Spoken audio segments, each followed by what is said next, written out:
Good morning সবাইকে। Good morning জানিয়ে আজকে আমার ভিডিওটা আমি এখান থেকে স্টার্ট করছি। দেখো সকাল সকাল আমি দরজাটা খুলে নিয়েছি, গেটে এখনও তালা।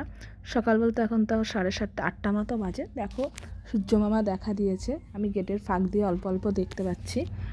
তো দেখো আম গাছের ফাঁক দিয়ে দেখা যাচ্ছে, এটা আমাদের ছাদের দিকে যেহেতু ঘর তাই এটা ছাদের ভিউটা দেখা যাচ্ছে। তারপর দেখো সকাল সকাল ফ্রেশ হয়ে নিয়ে আমি দুধ জাল দিয়ে নিচ্ছি, চা হবে তাই দুধটা জাল হচ্ছে। দুধটা জাল হলে তারপরে চা করব, যদিও বা আমার জন্য করছি না, আমি লিকার চা ছাড়া সেরকম দুধ চা ভালো খাই না। এদিকে দেখো দুধটা উতলে আসছে। এদিকে সকাল সকাল আমি বেডশিটটা চেঞ্জ করে নিচ্ছি, চেঞ্জ করে অন্য বেডশিট পেতে নেব। আমি মোটামুটি 3-4 দিন অন্তর অন্তর বেডশিট চেঞ্জ করে নিই, একটু ধোয়া কাচা করে নিই। সকালবেলা এত ঠান্ডা লাগছে, আমি সোয়েটার পরাই আছি। তা সকাল 9টার মতো বাজে আমি বেডশিটটা চেঞ্জ করে নিচ্ছি। আমার ঘরটা যদিও বা বেশি বড় না, ছোটো একটুখানি ঘর, বিছানাটাও সেরকম না। আর আমাদের ঘরগুলো যেহেতু আগের মডেলের, সে তো অত সাজানো গোছানো না।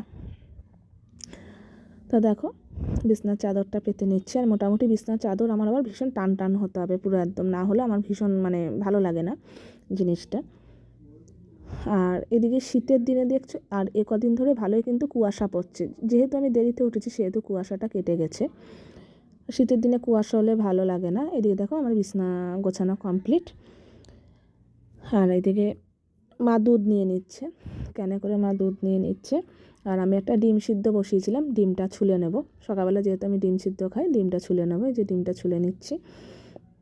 ডিমটা ছুলছি যেহেতু গরম, ভীষণ গরম, তাই আমি হালকা হালকা করে আস্তে আস্তে করে ডিমটা ছুলে নিচ্ছি।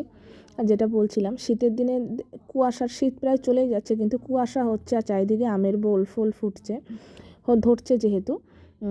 এবার কুয়াশাতে সেই জিনিসগুলো সব নষ্ট হয়ে যাবে, একটুও ভালো লাগে না। আর কুয়াশায় মোটামুটি কিছুই দেখা যায় না, এপারের থেকে ওই পারের মানুষজনকে দেখা যায় না, ওই পার থেকে এপারের মানুষজনকে দেখা যাবে না, এরকম অবস্থা।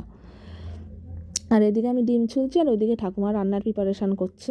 আজকে আমাদের রান্নার যা যা হবে সেগুলো প্রিপারেশান করে নিচ্ছে। আর আমি ডিমটা ছুলে একটু ধুয়ে নিচ্ছি। এদিকে দেখো আবার রান্নাবান্না হয়ে যাচ্ছে।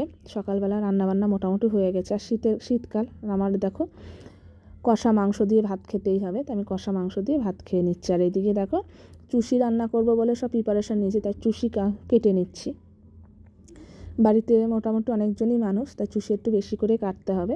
তাই চুষি আমি শীতের রোদে বসে হালকা হালকা করে কেটে নিচ্ছি, যতটা পারবো ততটা কেটে নেব। তারপর দেখো দেখাচ্ছি তোমাদেরকে। এই যে আমি চুষি কেটে নিয়েছি, মোটামুটি একই সাইজেরই সব করেছি।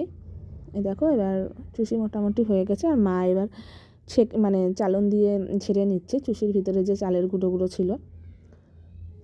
তারপর দেখো রাত্রেবেলা এদিকে দাদাভাই